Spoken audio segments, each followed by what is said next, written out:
I was never really into beat-em-up games. Not because they're bad games or mindless or anything like that, but mostly because I'm terrible at them. As a kid, these were the games I could never progress very far in, either at home or in the arcade. Now that doesn't mean I haven't enjoyed games like Streets of Rage or Final Fight, but they're not the type of games I go out of my way to experience. However, the NES has a few beat-em-up games I actually really enjoy, and one of those games is the cult classic game from Technos, City Ransom. Originally released in the Kunio-Kun series of games in Japan, City Ransom is an action RPG hybrid that features typical beat-em-up elements with a stat system to make your characters more powerful. Now, other beat-em-up titles didn't really allow the character to get stronger or to learn new moves and skills, but City Ransom grants players the ability to power up their punches, kicks, and health, and even learn new moves, and that grants the player a high level of control over their character. That's not really something you see in other types of fighting games or brawler types. Alex and Ryan are two schoolmates, and they receive a note that says Ryan's girlfriend has been kidnapped by a gang leader named Slick.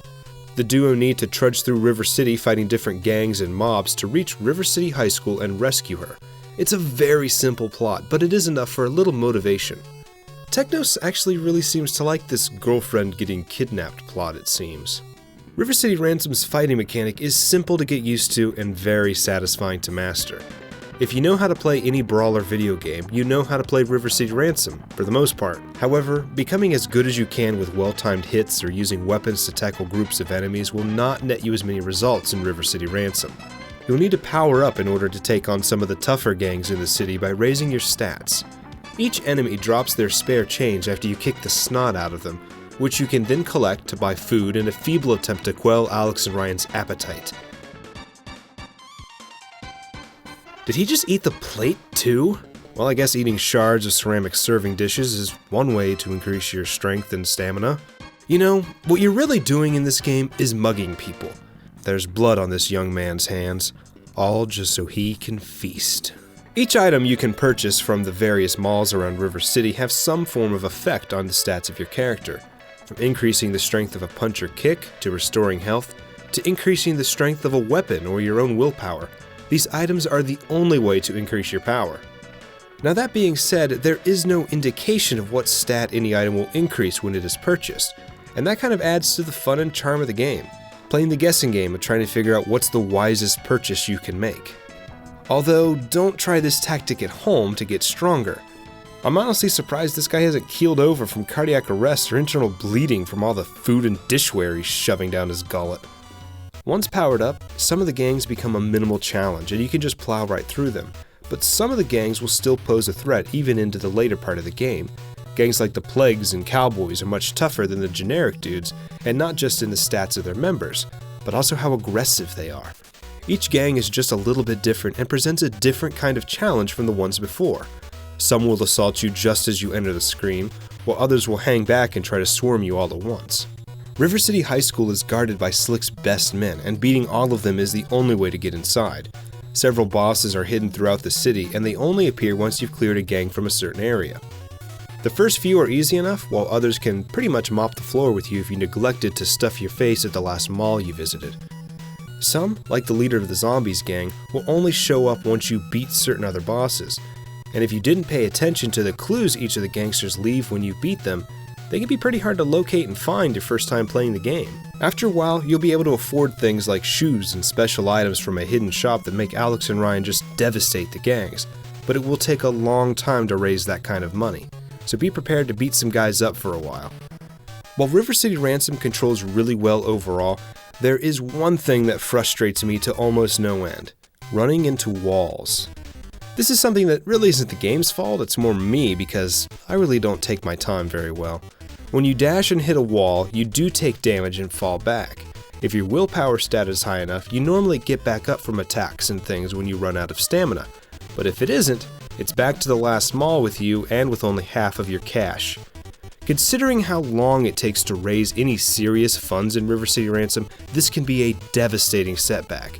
And when I mess up and try to get away from enemies quickly when low on health and smash into a wall, I really only have myself to blame. But sometimes the screen doesn't give you enough lead room to see what's coming.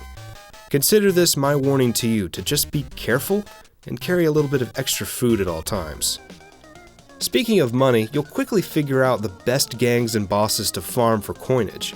After powering up a little bit, there will be a point where it becomes easy to mug a few bad guys without putting yourself at any real risk. I really don't care for farming anything, be it experience points or cash, but when a game is as fun as River City Ransom, it doesn't get old too quickly. Fun as it may be, River City Ransom is short. There is not a ton of environments, and you'll be doing a fair amount of backtracking to pick up items from malls and finding certain bosses. But in the grand scheme of things, River City is a fairly small municipality, and it doesn't take long to get from one side of town to the other. However, going back can sometimes be difficult. The tire factory area has this large gap inside of it. To go toward River City High, there's a door that leads upstairs. To go back the way you came, and to get to the better malls and shops of the game, you need to make a jump. Now this is no lie, this recording is the first and only time I have ever made this jump in my life. You can get killed and get transported back to the mall before the factory, sure, but when you have a lot of cash on hand, it's really not worth that risk, especially when the best and most expensive items are hidden on that side of town.